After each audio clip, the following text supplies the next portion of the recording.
E aí pessoal, tudo bem com vocês? Bem-vindos outra vez ao canal Coleção Paralela.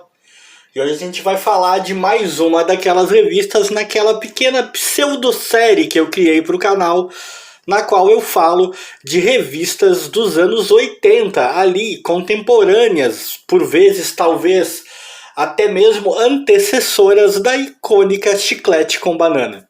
Talvez muitos de vocês estejam sentindo falta do fato de que a própria Chiclete com Banana não apareceu ainda nessa série. E eu vou dizer a vocês que ela não vai aparecer. Não é que eu não tenha Chiclete com Banana, eu tenho. E não é que eu não vá fazer vídeo com a Chiclete com Banana, eu vou em algum momento.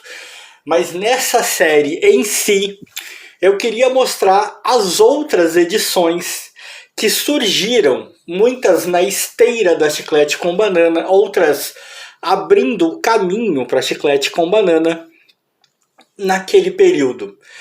Todos já devem ter notado que, pelo menos para mim, pelo menos para este que vos fala, a Chiclete com Banana é, digamos assim,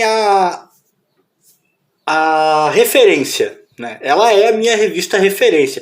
Se eu tiver que escolher uma revista voltada para o humor, voltada para o quadrinho nacional, voltada muitas vezes para o nonsense, até mesmo para a bizarrice, que representa bem os anos 80 e ali, início dos anos 90, até pelo menos metade dos anos 90, eu vou citar sem dúvida alguma Chiclete com Banana. Eu creio que nenhuma outra revista marcou tanto o mercado nacional neste nicho, neste segmento, quanto a Chiclete com Banana. Então eu quero mostrar o que mais havia naquele período. Por isso que eu estou mostrando essas revistas. Mas a Chiclete com Banana terá o momento dela aqui. E hoje eu vou mostrar uma revista que podemos dizer que era praticamente uma co-irmã da Chiclete com Banana. A revista Circo. Por que eu digo isso? Porque a Chiclete com Banana era a referência. Ela tinha, da época, pelo menos na minha opinião, os maiores, os melhores, os mais consagrados e notórios artistas do universo de quadrinhos, de humor, de ficção até por vezes, que o país tinha naquela época, né? De paródia, de cartoon, mas muitos desses artistas, praticamente todos, apareciam nesta revista aqui também, na revista Circo. Só que, curiosamente, eu comecei a acompanhar Chiclete com Banana, eu comecei a comprar Chiclete com Banana ali em algum período dos anos 90, eu não me recordo bem. Talvez ali por 92, 91, 93, foi quando eu comecei a ter acesso e a comprar Chiclete com Banana. E na Chiclete com Banana, esta revista era muito mencionada, a revista Circo. Ela era muito mencionada principalmente na seção de cartas da Chiclete com Banana. Se falava muito da revista Circo.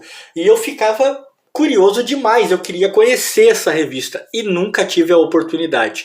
Nunca encontrei um único exemplar da revista Circo para comprar em bancas na época.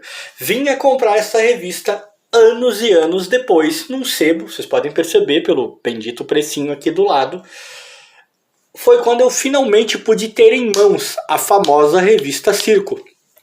E não me decepcionei. Ela realmente é uma co-irmã da Chiclete com Banana. E por que eu digo co-irmã? Porque ela não é uma predecessora da Chiclete com Banana. E ela não veio depois da Chiclete com Banana. Muito pelo contrário. Elas coexistiam. Tá vendo? A revista Circo aqui faz um anúncio da Chiclete com Banana. Então elas basicamente coexistiram. Talvez tenham... Provavelmente tem uma diferença de tempo entre uma e outra. Talvez a Chiclete com Banana tenha vindo um pouco antes ainda e a Circo depois, mas elas coexistiram. E eu vou começar mostrando para vocês esta edição aqui, que é do ano 1, a número 1. Era uma revista bimestral que vinha com esse maravilhoso anúncio aqui, esse maravilhoso lembrete na capa: desaconselhável para menores de 18 anos. Cara, Pra gente, moleque da época, anos 90, você poder ter uma revista dessas que dizia isso, cara, eu acho que só isso já fazia a revista vender. Porque qual é a ideia do moleque? O moleque acha que ele é transgressor, né? O moleque acha que ele está passando o sistema para trás, que ele tem que ser do contra, que ele tem que ser diferente. E nós olhávamos na capa da revista que ela era desaconselhável para menores de 18 anos. Aquilo era um imã, né? Antes de comprar a revista, com certeza a galera imaginava mil coisas, que devia ter muita pornografia aí dentro e tal, que não era bem verdade. Mas havia muito material de qualidade. O número 1 trazia em destaque, além dessa capa que eu acho muito legal, eu acho magnífica essa capa, trazia Quadrinhos da Babilônia, via Cidade Ademar, com Elce, Glauco, Laerte, Luiz G e o melhor do quadrinho internacional.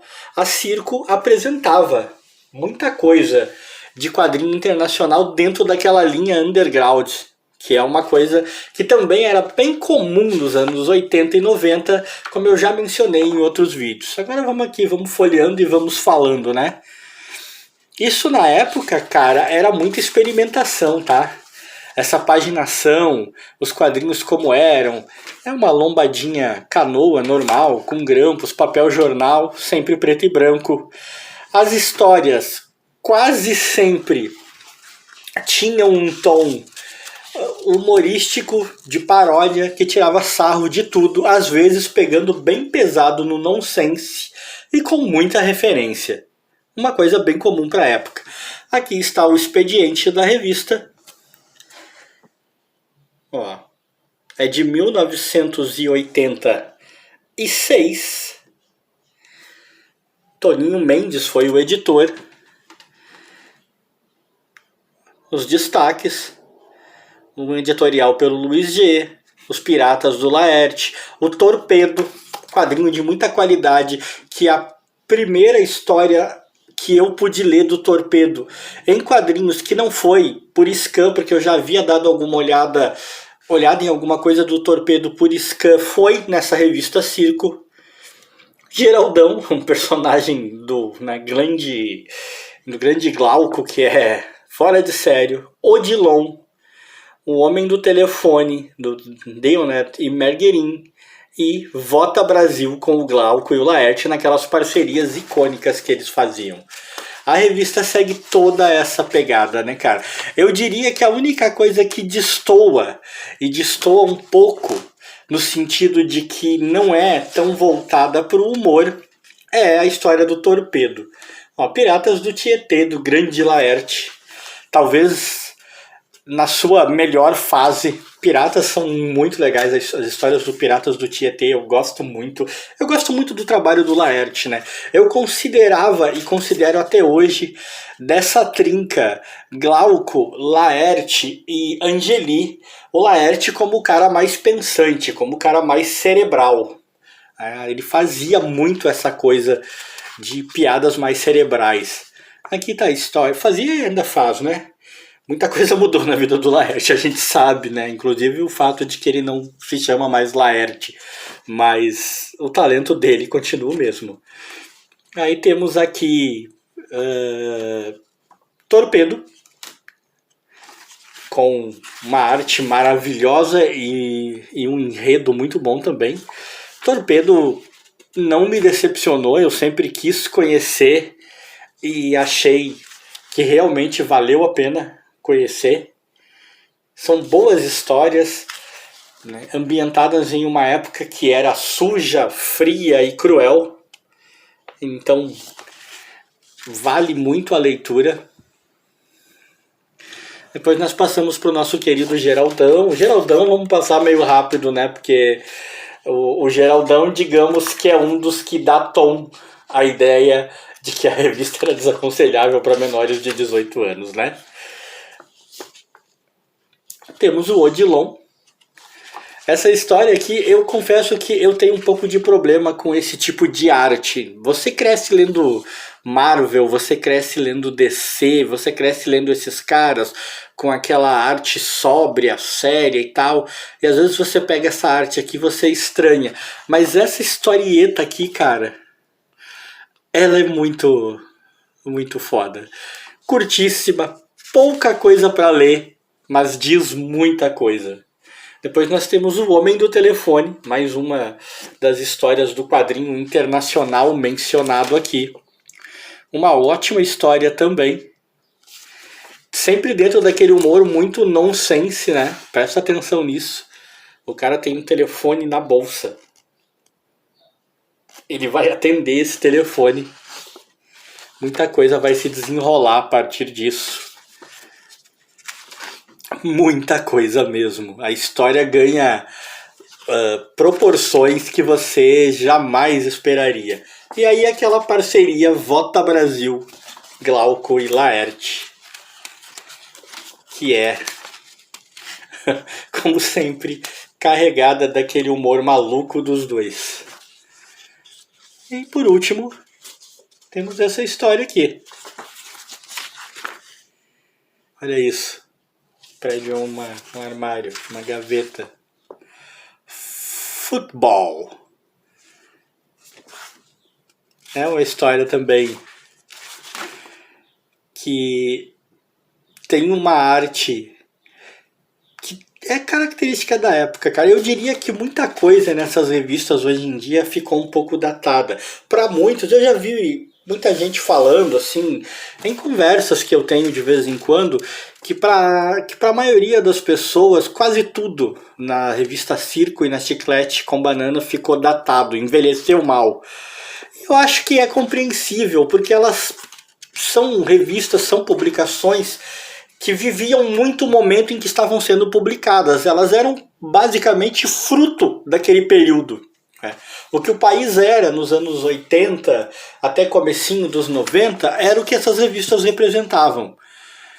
Mas eu não consigo achar que envelheceu mal, cara, porque embora o humor dela faça piadas e referências a coisas que muita gente hoje em dia nem sabe o que é, ainda é um humor muito bom de ler e que mexe com você. E essas histórias aqui deste cara, desses dois, na verdade, eu gostava demais. Schmidt e Liberatori, muito bom. A outra edição que eu tenho da revista Circo já é a número 5. Também tem uma capa legal. Anuncia na capa Arno, Gramp, Nani, Laerte, Luiz G e Glauco. Também é uma boa capa, tomara que o YouTube não me crie problemas por causa dessas imagens. E cara, a pegada é sempre a mesma. Temos essa primeira história aqui que é uma das minhas prediletas nessa revista. Uma espécie de versão alienígena da independência do Brasil, só que ela acontecendo em Marte. Reconhece esse quadro? Eu acho isso de uma genialidade, cara. De uma genialidade. Tem até uma girafa ali, ó. Como que ela foi parar ali, não se sabe. E aí seguimos, aqui tem um pequeno expediente. Essa é de 87, tem que lembrar que a revista é bimestral. Algumas capas das outras edições. Seção de cartas. E vamos nós para mais histórias. Essa é do Arno, Berlim, 1945. Aqui o que nós temos já não é humor, né? O texto dessa história é pesado, a arte é muito boa. Curiosamente é uma arte limpa. É uma arte que você não percebe aquele preenchimento, parece haver muito espaço em branco, né? Como se fosse uma tatuagem sem contorno, um desenho sem preenchimento, né? Aliás, errado, como se fosse só o contorno, sem preenchimento. Como se tudo fosse apenas linhas que tomaram formas, e mesmo assim é uma arte muito boa. E a história é muito boa também. Essa história aqui, ela é bem legal. Essas histórias da época sempre tinham essa carga, né? Esse peso. Depois temos aqui Chegou Geladeira Nova, nosso amigo Glauco, Não vamos ficar muito, né? Porque o Glauco era bem, era bem expositivo, vamos dizer assim. Piratas, né? Piratas é ótimo. Piratas do Tietê, mais uma vez. Piratas do Tietê, nunca deixando a peteca cair. Sempre muito bom, Piratas do Tietê. Como eu disse antes, o Laerte talvez na sua melhor forma, com alguns dos seus melhores personagens. São os piratas, para muita gente os melhores, eu não discordo totalmente disso, eles são muito bons. E aqui, Ayrton o Policial.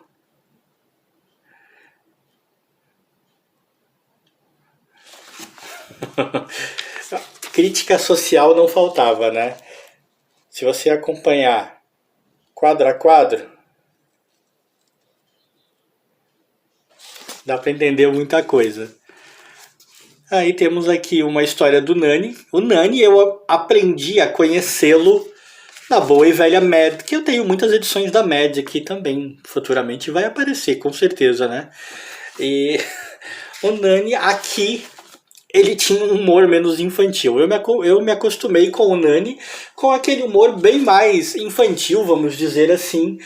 Aquele humor que não pegava muito pesado nessas questões mais explícitas envolvendo sexualidade, né?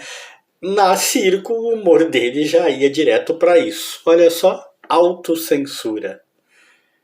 Como eu disse, era uma época em que se pegava muito nessas situações. Era o que eu estava falando antes. Elas são produtos da época em que elas existiam, cara. Elas são parte daquele meio. É claro que muita coisa nelas ficou datada. É claro que muita coisa nelas parece ter envelhecido mal. Porque aquela época não existe mais. E a gente nem quer que exista de novo. Mas os registros estão aqui e são muito bons. Aqui tem uma chiclete com banana. A antiga e falecidíssima Caceta e Planeta. Isso aqui é até um almanaque. Olha essa capa, melhor nem ver isso, né? Aí aqui temos uma história do Fritz, né? É Fritz. Que eu vou pular, tá? Não vou mostrar muito pela mesma razão, né? Não vamos dar mole pro YouTube. E aqui, né, sexo fala muito alto nas histórias do nosso amigo aqui. Mas quem não conhece o personagem, né? Quem não teve a oportunidade de ler e conhecer essa criação,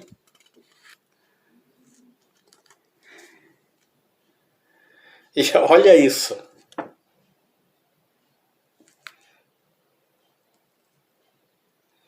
Aí me diz, esse humor funcionaria hoje em dia? Nesse nosso universo do mimimi? Nesse nosso mundo que tudo é lacração, reclamação, tudo gera textão no Facebook. Esse nosso universo de hoje em dia tá pronto para esse humor? Muita coisa só pode envelhecer mal mesmo, porque a sociedade foi ficando babaca. Nós fomos ficando muito babacas, nós fomos ficando muito idiotas, fomos ficando sensíveis, né? Hoje em dia somos sensíveis, nada pode, tudo ofende, tudo é ruim.